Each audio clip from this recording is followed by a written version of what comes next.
I woke up this morning and the first thing I read was that Gaza had broken the ceasefire with Israel since the last armed conflict broke out this past November. Check out just a few of the headlines I saw regarding the attack. CBS News writes that Gaza militants fired rockets into Israel. One rocket into Israel, police say. And the LA Times reiterates the same. Gaza militants break ceasefire with rocket attack into Israel. And ABC News is close behind, with first Gaza rocket in 3 months rattles ceasefire. All right, while it is a fact that Gaza fired their first rocket since the ceasefire, this segment ain't called weapons of mass distraction for nothing.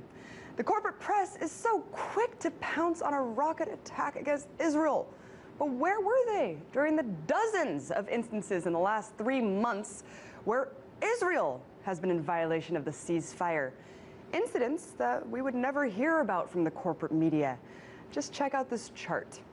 All of Israel's violations information is on record from the UN's Office for the Coordination of Humanitarian Affairs. What it shows is the number of recorded instances of Israeli attacks against Palestinians since the ceasefire. Take a look. 4 deaths, 91 injuries, 63 instances of shootings along the border, and 30 attacks against Palestinian fishermen.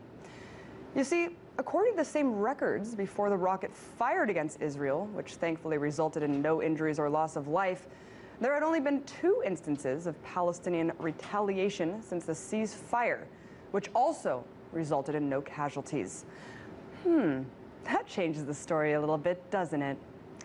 But I guess that's the warped law of proportionality when it comes to the issues involving Israel and Palestine.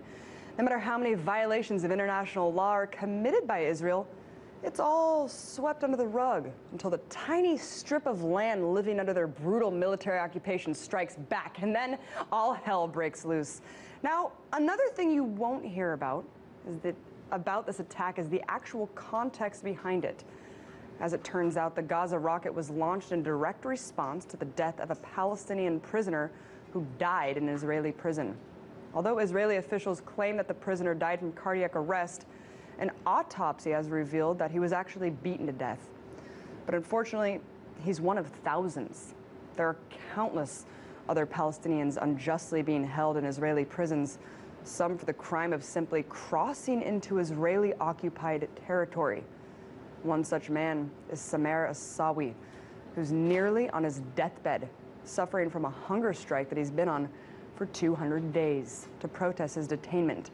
His treatment, along with that of other prisoners, has sparked almost daily protests and have heightened tensions between Israel and Palestine for weeks.